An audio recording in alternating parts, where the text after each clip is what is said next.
Le show de moto est rendu possible grâce à la participation de Suzuki, Harley-Davidson et KTM.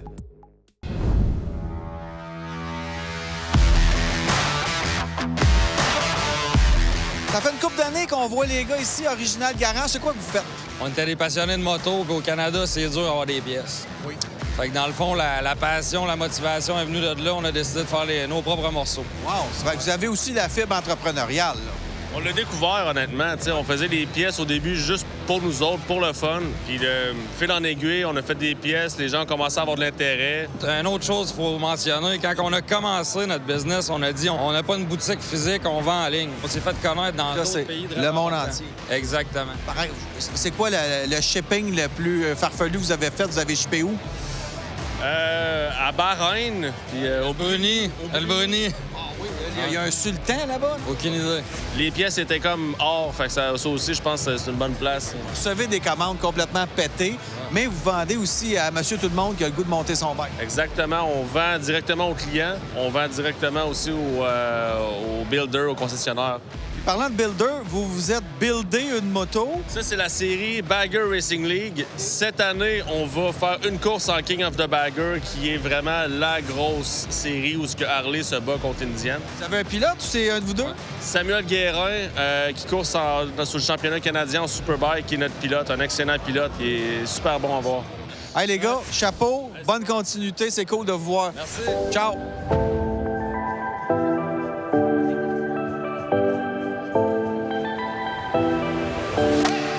Comment ça va, Marc? Ça va super bien, Eric. T'es Super descendu à Montréal? bien. Oui, pour le salon de la moto. Pas là-dessus. Non, mais j'ai failli parce qu'il fait beau en maudit. Parle-moi de ton festival. Hey, c'est la 5e édition cette année, le Moto Film Fest Abitibi-Témiscamingue. On vous accueille à Rouyn-Noranda les 5 et 6 juillet à la presqu'île du lac Ossico, puis on fait vibrer les gens à travers des films de moto. Nous, on présente ça sur écran géant, à l'extérieur, face au lac. C'est absolument magnifique. On a des kiosques, on a un michoui, on a plein d'affaires, on a des conférenciers, mais j'invite les gens à venir chez nous. Et pour ça, pour réussir à les inviter à venir chez nous, on organise la randonnée de la Bête Noire. Randonnée de la Bête Noire. Ça, c'est la traversée du parc La Vérandrie. Parce que pour le monde de la moto, pour plusieurs motocyclistes, le parc La Vérandrie, c'est encore un lieu comme mythique. Comme s'il n'y avait rien à l'autre bout, comme si on disparaissait dans le nowhere.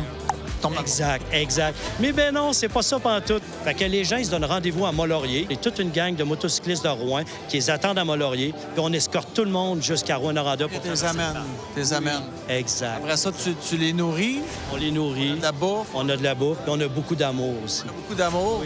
Ah, veux-tu un câlin? Un câlin.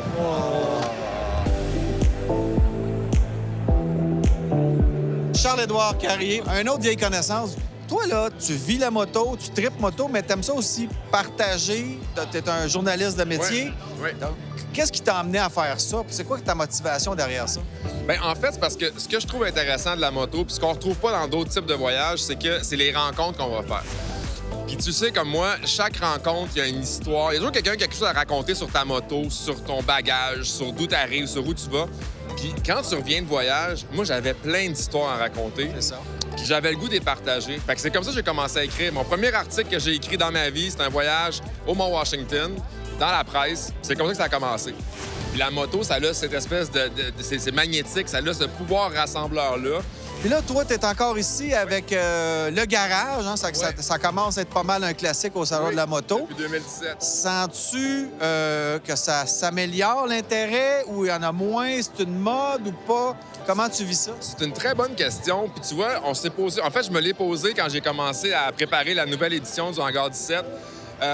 C'est plus la même chose. On a commencé, on était très Café Racer, tu te souviens? C'était vraiment ça qui était le buzz en 2017. Ça a évolué vers le chopper. Puis aujourd'hui, les gens, ils veulent avoir des motos qui roulent. Tu sais, il y a un temps où c'était le fun d'avoir une moto. On a fait des voyages à la tuque ensemble. Des motos où on sait pas si on va se rendre, mais sont bien belles. Mais aujourd'hui, les gens veulent des motos qui roulent.